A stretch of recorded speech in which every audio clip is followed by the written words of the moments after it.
If you were to put the Imperial Navy from Star Wars and the Imperial Navy from the Warhammer K universe up against each other, you would actually kind of get an interesting battle result. So for this matchup, what I would use from my point of view would be the workhorses of both navies. So I would use an ISD from the Imperial Navy of Star Wars, and I would use a Imperial frigate from the Imperial Navy from Warhammer 40k. Just to make things simpler, I'm going to be calling the Star Wars Empire the Empire, and I'm going to be calling the 40k Empire the Imperium. So I would start by looking at the pros of both sides. So on the Empire side, an ISD is actually built in such a way that it's very thick, so it makes it very hard to actually cut the ship in half and do a lot of damage to it.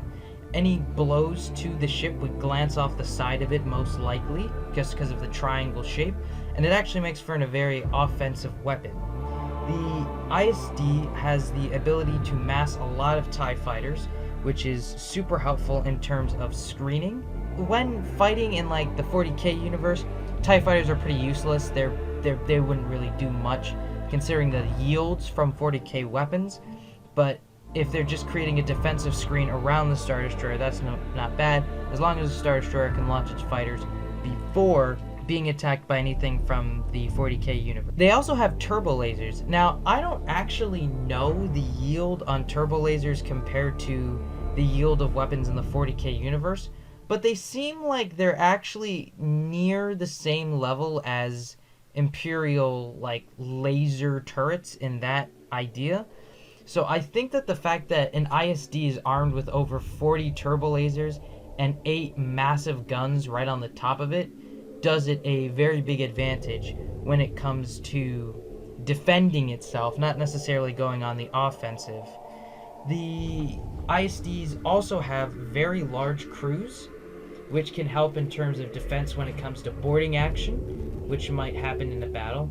And their hyperdrives are much more precise than anything in the 40k universe. So you could use them for micro jumps. You could pull maneuvers such as a Thrawn pincer against 40k ships. So you might even be able to pull a Thrawn pincer inside of the void shields of a 40k ship, but I don't know if that's actually useful. And the ISD also focuses on the Tarkin doctrine, which basically encourages mass fear in what you're doing. So that would be looking at the pros of the Imperial Navy. Now, the cons of the Imperial Navy also happen to be very similar to the pros of the Imperial Navy.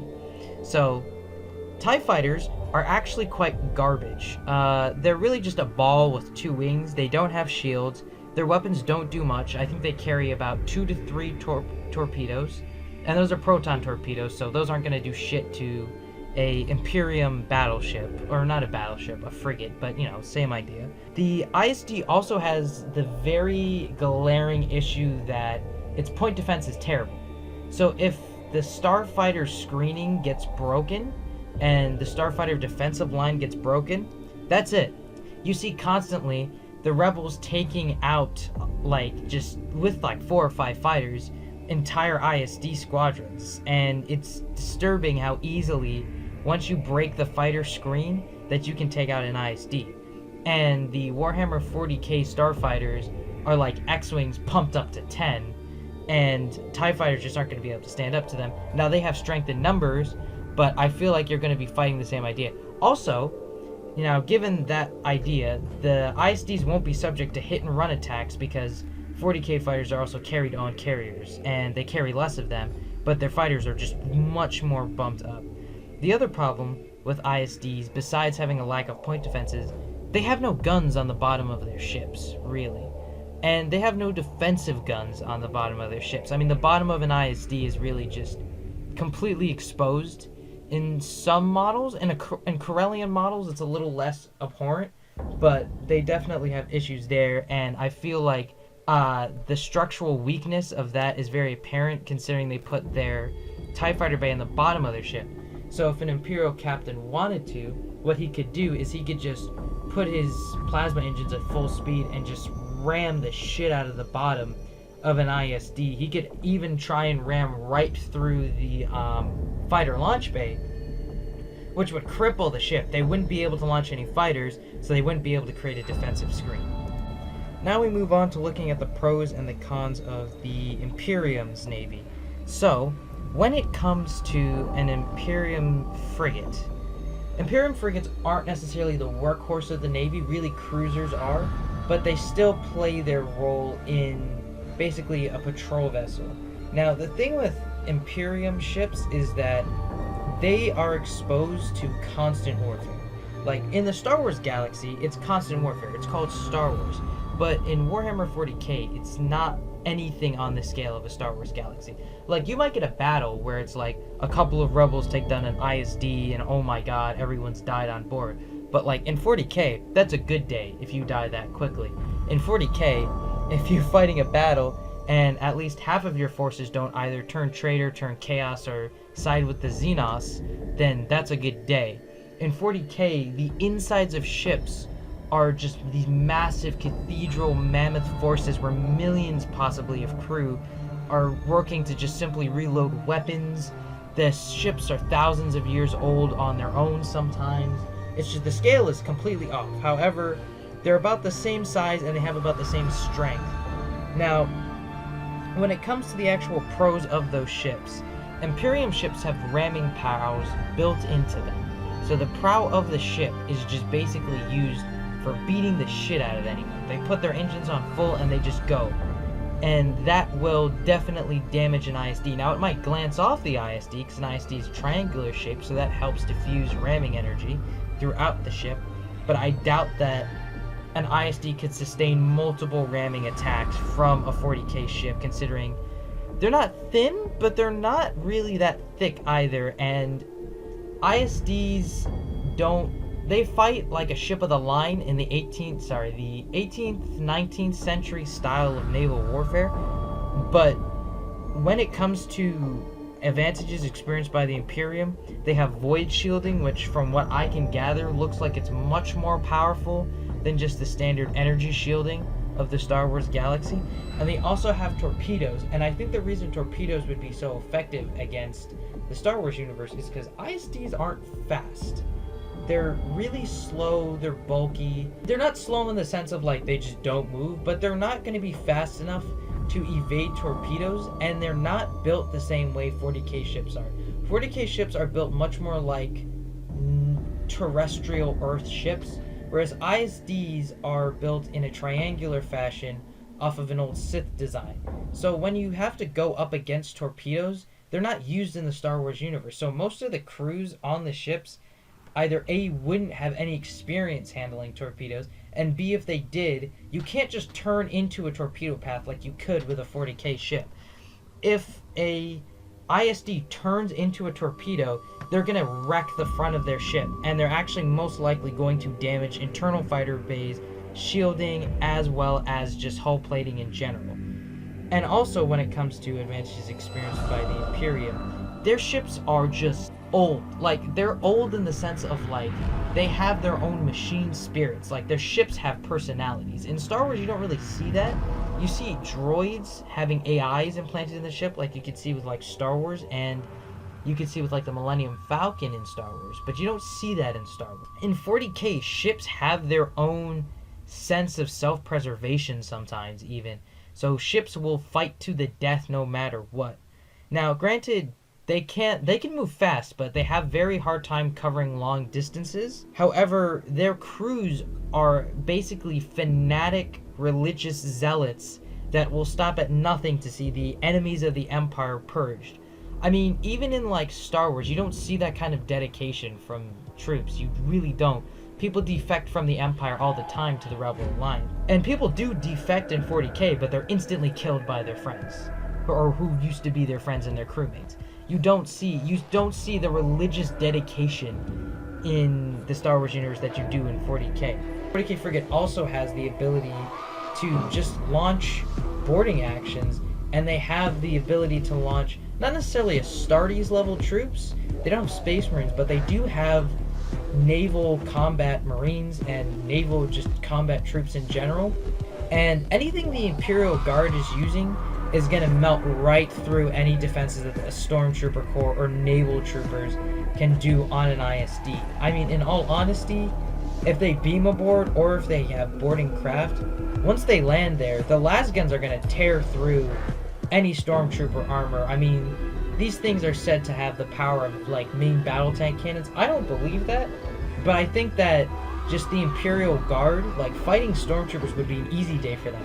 They're used to fighting these, like, Chaos level threats, these, like, Eldar level threats. They're used to fighting, like, not necessarily the Necrons, because that's more the Mechanicus' thing, but they're used to fighting such ungodly odds that I think it would be just a cakewalk for them to take down the Stormtrooper Corps, considering the fact that the Stormtrooper Corps has 0 discipline and the Imperial Guard is like 90% discipline. It's just dying for the Empire in droves. And last but not least is actually the biggest advantage for the 40k universe is really just their ability to have the Mechanicus actually hack into computers and things like that.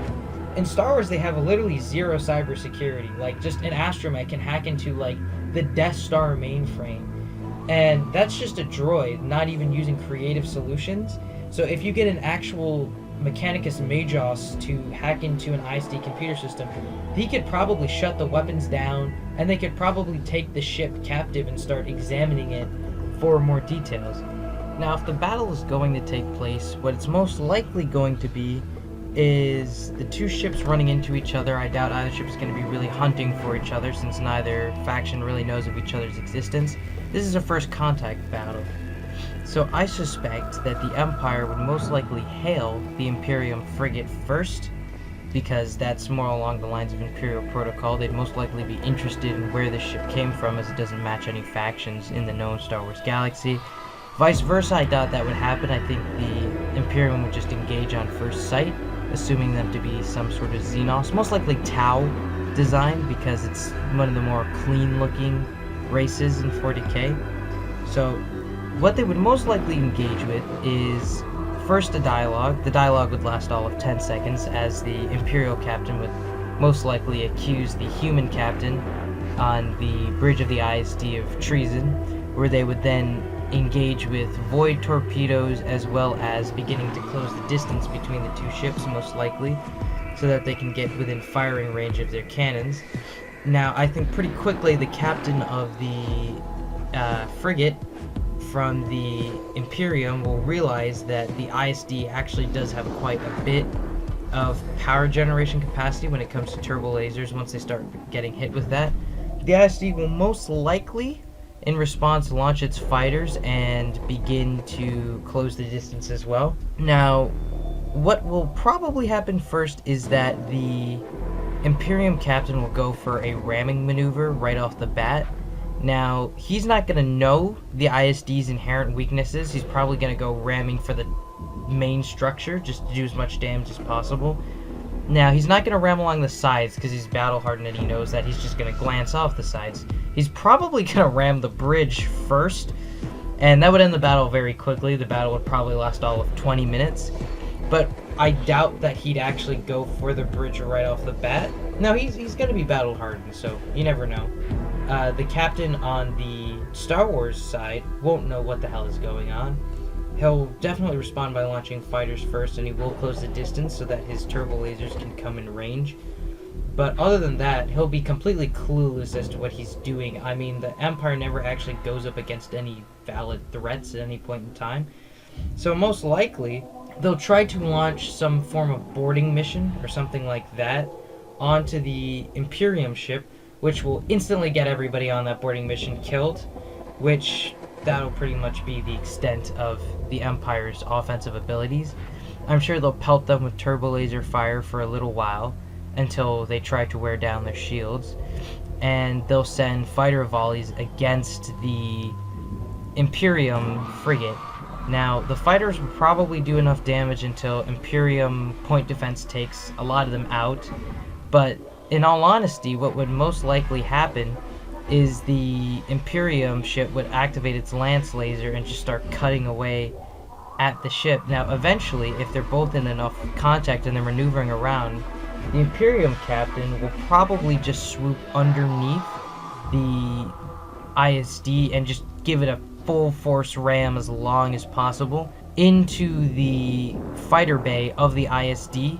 And once he's made contact, he'll fire every weapon he has at point blank range, which will severely cripple the ISD. And I would pretty much consider the battle over at that point.